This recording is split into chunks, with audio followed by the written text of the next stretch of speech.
He had fought in wars no one there could imagine, but that night he was treated like he didn't belong anywhere. The restaurant was warm, bright, and loud with clinking silverware and low conversations. The kind of place where people came to forget the cold outside. The man at the door did not belong here. His coat was worn thin at the elbows. His boots were cracked and damp from the snow. His gray hair stuck out from beneath an old knit cap, and his beard was untrimmed, streaked with white. He smelled faintly of the street, not filth, just cold and exhaustion. He stood near the entrance, holding his hands together, trying to warm them with his breath. No one looked at him. The hostess noticed first. Her smile faded, trained and automatic. She leaned toward the manager behind the counter and whispered something. The manager glanced over. That was all it took. The man took a step forward. "Excuse me," he said softly. His voice was steady, calm. "Could I just sit for a few minutes? I don't need food." The manager walked over, already shaking his head. "I'm sorry," he said, not sounding sorry at all. "You can't stay here." "I'm not asking for anything," the man replied. "Just to warm up." People at nearby tables shifted uncomfortably. Forks paused midair. No one spoke. "We have rules," the manager said louder now. "This is a private establishment." The man nodded once. "I understand," he said. "I'll leave." But his hands were shaking. His name was Samuel Carter. 32 years earlier, Samuel had worn a uniform instead of rags. He had stood in deserts and jungles under skies filled with fire. He had carried wounded men twice his size. He had followed orders without question, because that was what he was trained to do. He had medals once. They were gone now, sold long ago for food and shelter.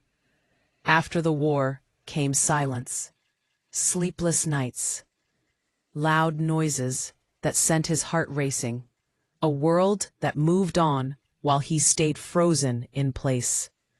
Samuel never talked about the things he saw. He didn't need to. They lived behind his eyes. The manager gestured toward the exit. "Sir, you need to go now." A waiter lightly touched Samuel's arm.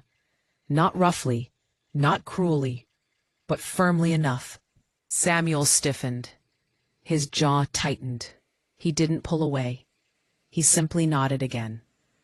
"I'm going," he said. "No trouble." That's when a chair scraped loudly against the floor. Everyone turned. A man in his late 40s stood near the back of the restaurant. Well-dressed, calm, watching closely. "Don't touch him," the man said. The waiter froze. The manager frowned. "Sir, this doesn't concern you." The man walked forward slowly. "It does now," he said. "I'd like to know why you're throwing him out." "He doesn't belong here," the manager replied. The customer looked at Samuel, then back at the manager. "Did he hurt anyone?" "No." "Did he ask for money?" "No." "Then what exactly did he do wrong?" The room was silent. The manager hesitated. "He makes people uncomfortable," he finally said. The customer nodded slowly. "Then maybe the problem isn't him." A murmur rippled through the room. Samuel stared at the floor. "Sir," he said quietly, "please don't cause trouble." The customer met his eyes. "You already did something braver than most people here," he said. "You survived." The customer turned to the room. "Does anyone here know who he is?" he asked. No one answered. "He served this country," the man continued, "while some of us were eating in comfort."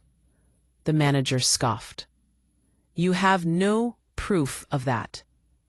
Samuel slowly reached into his coat pocket. His hand trembled as he pulled something out. A small, faded photograph. A young man in uniform, standing straight, proud. It was him. No one spoke. A woman covered her mouth. Another looked down at her plate. The manager swallowed hard. I didn't know, he muttered. In the customer's voice was calm, but firm. That's the problem. The customer placed his jacket around Samuel's shoulders. You're staying, he said. You're having a hot meal. The manager opened his mouth to protest. The customer raised a hand. I own half the buildings on this block, he said evenly. Including this one. The manager went pale. Samuel sat at a table that night, hands wrapped around a bowl of soup, warmth slowly returning to his body. The customer sat across from him. My name is Ethan Brooks, he said, and I owe you an apology. Not just for tonight, but for a system that forgot you. Samuel nodded. I didn't fight for thanks, he said quietly. I just didn't expect to be invisible. Weeks later, the restaurant implemented new policies. Veterans ate free on certain nights. Staff were trained differently. Samuel was offered help, housing, counseling, work if he wanted it. He accepted some, declined others. But he was no longer invisible. Samuel still walked the streets some nights. Old habits were hard to break. But now, when doors closed, others opened. All because one person stood up, when everyone else stayed seated.